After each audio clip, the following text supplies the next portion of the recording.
এখনো পরে পরে ঘুমোলে হবে? আগের দিনের রাতে রেটো বাসনগুলো যে সব পড়ে রয়েছে, ওগুলো কখন মাজবে শুনি? এই যে মা, এক্ষুনি যাচ্ছি।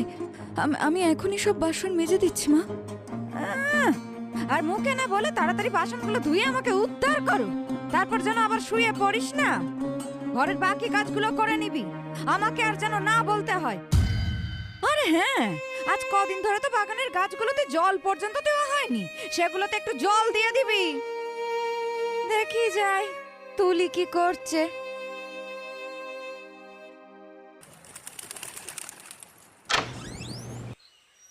ও মা, তুমি? আমি ভাবলাম মেঘলা জানিয়ে এলো। তা মা, সকালে আমার ঘরে তুমি আমাকে কিছু বলবে? না মা, তুমি ঘুমাও। ওই ফাঁকিবাজ মেঘলা উঠতে দেরি করেছে, তাই তাকে তো ডাকতে এসেছি। এখন বাসন মাজছে কি, মাজা হয়ে গেলে তারপর তোমাকে চা দিতে বলছি। হ্যাঁ, সুমনা নিজের মেয়ে তুলিকে রাজকন্যার মতো রাখতেন, আর সৎ মেয়ে মেঘলার সাথে বাড়ির কাজের লোকের থেকেও খারাপ ব্যবহার করতেন। মেঘলা শান্ত স্বভাবের আর ভীষণ ভদ্র একটি মেয়ে, কিন্তু ভাগ্য যেন তাকে অন্য জায়গায় এনে দাঁড় করিয়েছে। মা মারা যাওয়ার পর বাবা দ্বিতীয় বিয়ে করেছিলেন। তারপর থেকেই তার জীবন বদলে যায়। ধীরে ধীরে বই খাতা সরিয়ে তার হাতে তুলে দেওয়া হয় ঝাঁটা আর হাঁড়ি। তার বাবা মারা যাওয়ার পর সৎ মায়ের অত্যাচার যেন আরও কয়েক গুণ বেড়ে যায়।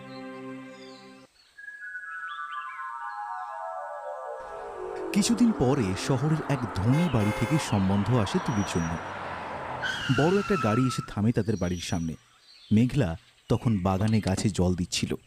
গাড়ি থেকে নামে এক সুদর্শন যুবক, তার নাম নীল। পিছন পিছন বেরিয়ে আসে তার বাবা ও মা।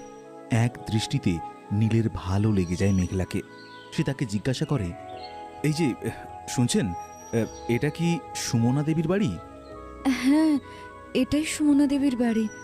উনি আমার মা। ও মা, এই আপনারা চলে এসেছেন, আসুন আসুন। এই মেঘলা, দাঁড়িয়ে দাঁড়িয়ে দেখছিস কি? যা যা যা, ঘরে যা। যেমন রূপ তেমনি সুমধুর কণ্ঠ। বাবা দেখছি আমার জন্য আস্ত একটা পরী খুঁজে রেখেছেন।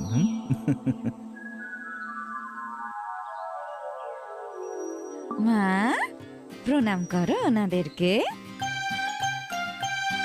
আমার মেয়ে বলে কিন্তু একদম বলছি না, হ্যাঁ। আমার মেয়ে যদি আপনার বাড়ির বৌমা হয়, কোনো অভিযোগ আপনাদের থাকবে না। যেমন দেখতে সুন্দর, তেমনি কাজেও নিপুণা। দেখুন, মেয়ে তো আমাদের পছন্দ হয়েছে, ভারী মিষ্টি মেয়ে আপনার। কি বলো নীলের মা? হ্যাঁ হ্যাঁ, তবে আমি একবার নীলের সাথে একটু কথা বলি। হাজার হোক, সেই তো বিয়ে করবে। 100 বার 100 বার, সে তো 100 বার। এ দেখো বাবা, লজ্জা করতে হবে না। তুমি দরকারে তুলির সাথে একান্তে কথা বলে নিতে পারো কিন্তু। কে রে নীল, বল কিছু। হ্যাঁ, আমারও পছন্দ হয়েছে। ওই তো কথা ফাইনাল হয়ে গেল তাহলে। তবে তুলিকে নয়, মেঘলাকে আমার খুব পছন্দ হয়েছে। আপনি কিছু মনে করবেন না, গাড়ি থেকে নেমেই ওকে দেখে আমি প্রেমে পড়ে গেছি। মেঘলা? না না না না না না না, ও কি করে বিয়ে করবে বাবা? ও আমার মেয়ে, কিন্তু বলতে দোষ নেই। ওর মাথায় না একটু সমস্যা আছে। ওর ছোট থেকে পাগলামি ভাব আছে গো একটা। তাই ওই মেয়ের বিয়ে আমি দেব না। বাবা, আমি যদি বিয়ে করি তবে মেঘলাকেই করব, নচেত এ বাড়িতে বিয়ে করার কোনো ইচ্ছাই আমার নেই। নীলের বাবা ও মা নীলকে কিছুতেই বোঝাতে পারলেন না, ফলে তারা চলে গেলেন সেখান থেকে। কে রে মেঘলা, খুব ছাল ছাতুরি শিখেছিস তাই না? হ্যাঁ, রূপের বহর হয়েছে খুব। ঢং ঢং দেখিয়ে বেশ তো ছেলে ভুলিয়ে নিতে পারিস। দেখ এবার তোর কি হাল করি আমি। এই যে মেঘলা, শোন, তোর জন্য ছেলে দেখেছি, তাকেই তুই বিয়ে করবি। হ্যাঁ, কোন ছেলে মা? ওই যে আমাদের ঘরের বাগান পরিষ্কার করতে আসে যে, সেই আকাশ রে আকাশ, ওর সাথেই বিয়ে হবে তোর। কিন্তু আমি তো এখন বিয়ে করতে চাই না মা। এই আমি কি তোকে জিজ্ঞেস করেছি তুই বিয়ে করতে চাস কি চাস না? হ্যাঁ? তাছাড়া তোকে তো চিন্তা করতে হবে না। হ্যাঁ? আকাশের সাথে আমার কথা হয়ে গেছে, ও বিয়ের পরে এই বাড়িতেই থাকবে, তোর খাওয়া দাওয়ার কোনো অভাব হবে না। কিন্তু মা, কোনো কিন্তু না, চুপচাপ যেটা বললাম সেটা মাথায় ঢুকিয়ে নে, কালকেই তোদের বিয়ে হবে। মেঘলা আবারও কিছু বলতে পারল না। সুমনার কথার অন্যথা হলো না। পরের দিন আকাশের সঙ্গে ওর বিয়ে হয়ে গেল। দেখ না, দেখ এবার কেমন লাগে আমার মেয়ের বিয়ে ভাঙা। বিয়ের পর তোরা দুজনে এই বাড়ির চাকর হয়ে থাকবে রে।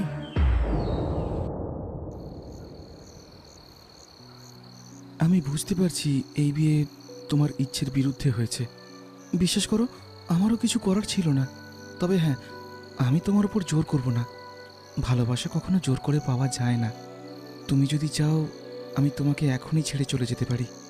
আমি অনাথ, নিজের ঘর বলে কিছু নেই, তাই এখানে থাকতে হবে।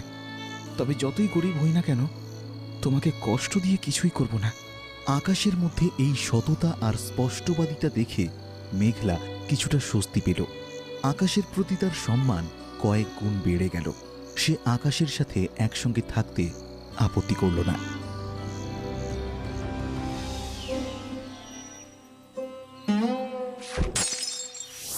হায় হায় হায়, সকাল সকালে কি ক্ষতি করলি রে তুই অলক্ষী। এই কাপের কত দাম তুই জানিস? হ্যাঁ, এর দাম কি তোর মরা মা স্বর্গ থেকে দিয়ে যাবে রে? মা হাত ফসকে পড়ে গেছে গো। তুই ইচ্ছে করে ভেঙেছিস, ইচ্ছে করে। আমি ইচ্ছে করে করব কেন? এ কি করছেন আপনি? ওর গায়ে হাত তুললেন কেন? ও তো বলছে। এই তুমি চোখে দেখতে পাও না? চোখে নেবা হয়েছে? আমার শখের কাপখানা ভেঙে দিল তোমার বউ। তা বলে আপনি ওকে এইভাবে মারলেন? আপনি এটা ঠিক কাজ করেননি। খুব বড় বড় কথা দেখছি তোমার। কাজের লোক কাজের লোকের মতো থাকবে, বেশি মাথায় চাপতে এসো না। হ্যাঁ? নইলে ঘর ধরে এই ঘর থেকে টেনে বার করে দেব। কি ভেবেছো আমার সতীনের মেয়েকে বিয়ে করেছে বলে তোমাকে জামাই হিসেবে যত্ন করে মাথায় তুলে রাখবো? সে গুড়ে বালি। আপনার বার করে দেবার আগেই আমি আমার স্ত্রীকে নিয়ে এই ঘর থেকে বেরিয়ে যাব। রাস্তায় গাছতলায় থাকবো সেও ভালো, তবে এই অপমান সহ্য করতে পারবো না। এত মোটা চামড়া নয় আমাদের। চলো মেঘলা, আমরা এখনই চলে যাই এখান থেকে। হ্যাঁ হ্যাঁ হ্যাঁ, বিদেয় হতো দেখি বিদেয় হো। আর কোনোদিনও এই বাড়িতে পা রেখো না জানো। কাকে ভয় দেখাচ্ছ শুনি, কাকে ভয় দেখাচ্ছ? টাকা দিলে না তোমাদের থেকে ভালো কাজের লোক অনেক পাওয়া যাবে গো। সেদিনই মেঘলা আর আকাশ ওই ঘর থেকে বেরিয়ে এসে গ্রামের একেবারে শেষ প্রান্তে একটা পুরনো ঘর ভাড়া নিল। আমাকে ক্ষমা করো মেঘলা, তোমাকে বিয়ে করে আমি কোনো সুখ দিতে পারিনি। এমন জায়গায় এনে রাখলাম তোমায়। অনেকদিন আগে আমার জীবনের সব সুখ অতীত হয়ে গেছে। জানি না আমার কপালে ভবিষ্যতে কি লেখা আছে, কিন্তু তুমি নিজেকে এইভাবে বারবার দোষ দিও না। এই যে তুমি আমার মতো অনাথ ছেলের উপর ভরসা করে এসেছো, এটাই বড় কথা। সত্যি বলতে আমি তোমায় পেয়ে ধন্য। আমি তোমায় কথা দিচ্ছি, তোমার জীবনের সব সুখ ফিরিয়ে আনবো। হয়েছে হয়েছে, অনেক হয়েছে বর্মশাই। তুমি আমার স্বামী, তুমিই আমার সুখ। কিন্তু কিছু একটা করতে হবে আমাদের, নইলে আমাদের সংসার চলবে কি করে? সে আমি সব ভেবে রেখেছি, সে নিয়ে তোমাকে চিন্তা করতে হবে না।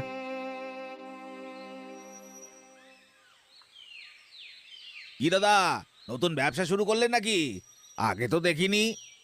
হ্যাঁ দাদা, আলুর দমের তো ভালোই গন্ধ ছড়িয়েছে। সাথে আর কি আছে? সাথে কচুরি আছে দাদা, দেবো নাকি? দিন দিন, প্রথম দিন খেয়ে দেখি কেমন করেছেন। হ্যাঁ,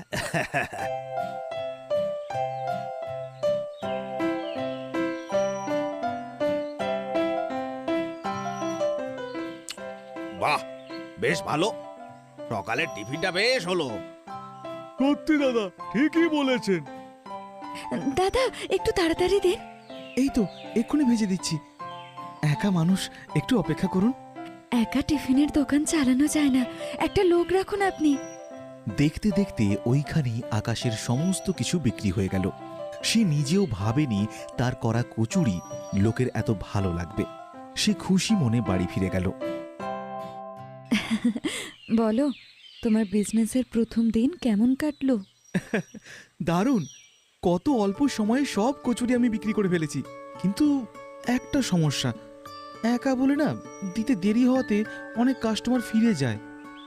একজন লোক রাখতে পারলে ভালো হতো জানো। তোমার কি মাথা খারাপ হয়ে গেছে? এই ছোট ঠেলা গাড়িতে কচুরি বিক্রি করে তুমি কত টাকা লাভ রাখতে পারবে বলো তো?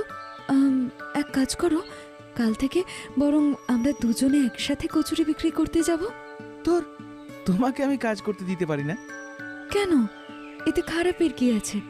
নিজের দোকানের কাজ নিজে হাতে করব, এটা তো আমার গর্বের ব্যাপার। পরের দিন থেকে তারা দুজনে কচুরি বিক্রি করতে শুরু করে। কয়েক মাসের মধ্যেই ঠেলাগাড়ি ছেড়ে মেঘলা আর আকাশ একটা তৃপ্তি নামে ছোট্ট হোটেল খোলে। তাদের রান্না আর ভালো ব্যবহারের জন্য খুব তাড়াতাড়ি হোটেলের অনেক নাম হয়ে যায়। প্রতিদিন বাড়তে থাকে দোকানের রমরমা। কয়েক বছরের মধ্যে তারা কয়েকটি বড় হোটেল তৈরি করে ফেলে। এখন তাদের গাড়ি বাড়ি সবই হয়েছে। এক দুপুরে ক্ষুধায় কাতর এক বৃদ্ধা তৃপ্তি হোটেলের সামনে দাঁড়িয়েছিল। ঠিক তখনই একটা দামি গাড়ি এসে থামল। গাড়ি থেকে নামলো আকাশ, তারপর নামলো মেঘলা। আকাশ, মেঘলা, দামি শাড়ি, গাড়ি, সম্মান। মা, তুমি এখানে? এ তোমার কি অবস্থা? কি হয়েছে তোমার? আর তুলি কোথায়? আমাকে ক্ষমা করে দে রে মা, ক্ষমা করে দে। আমি তোর সাথে অনেক অন্যায় করেছি। আজকে ভগবান তারই শাস্তি দিয়েছে না আমায়। সেসব কথা থাক, পরে হবে। আপনি হোটেলে চলুন। হ্যাঁ মা, আগে ভেতরে চলো। তোরা চলে আসার পর আমি আরো একটা ধনী পরিবারে তুলির বিয়ে দিই।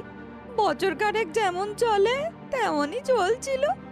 হঠাৎ তুলি আমায় একদিন বলল কাজের সুবিধার জন্য জামাই বিদেশে একটা অফিস খুলবে, তাই অনেক টাকা দরকার।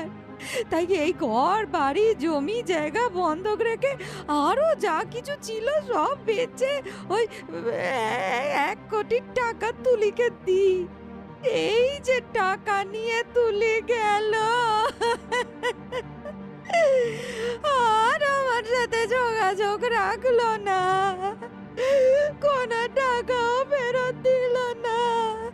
পাওনাদার বাড়ি থেকে আমায় বের করে দিয়েছে। এই বয়সে আমি কি করব? তাই ভিক্ষে করে খেয়ে দিন চালাচ্ছি। মা, তুমি ভুলে যেও না তোমার আরো একটা মেয়ে আছে। আমি থাকতে তোমায় ভিক্ষা করে খেতে হবে না। ভগবানের কৃপায় আমাদের এখন সব আছে মা। তোদের এত অপমান করার পরেও তুই আমাকে ক্ষমা করতে পারলি মা? তুমি আমাকে কষ্ট দিয়েছিলে ঠিকই, কিন্তু তোমার জন্যই তো আমি আজকে এত শক্ত হতে পেরেছি মা। আমি তোকে কোনোদিনও মেয়ের মর্যাদা দিইনি, তবু তুই আজ আমাকে খাওয়াচ্ছিস। মা, মানুষকে ঘৃণা করলে নিজের মনটাই ছোট হয়ে যায়। আমি সেই দীনতা নিয়ে বাঁচতে চাই না গো। তুমি আমাকে হয়তো ভালোবাসতে না, কিন্তু আমি তো তোমাকে বরাবরই ভালোবাসি। মানুষ ভুল করতেই পারে, কিন্তু নিজের ভুল বুঝতে পারাটাই সবচেয়ে বড় কথা। তোমরা আমাকে ক্ষমা করো বাবা। আমি কথা দিচ্ছি, কথা দিচ্ছি। মা, মা, মা, তুমি আমাদের মা। তুমি দয়া করে ক্ষমা চেয়ে আমাদের ছোট করো না। আমি অনেক আগেই সবকিছু ভুলে গেছি। তোমাকে আর কোথাও যেতে হবে না, তুমি আমার কাছেই থেকো।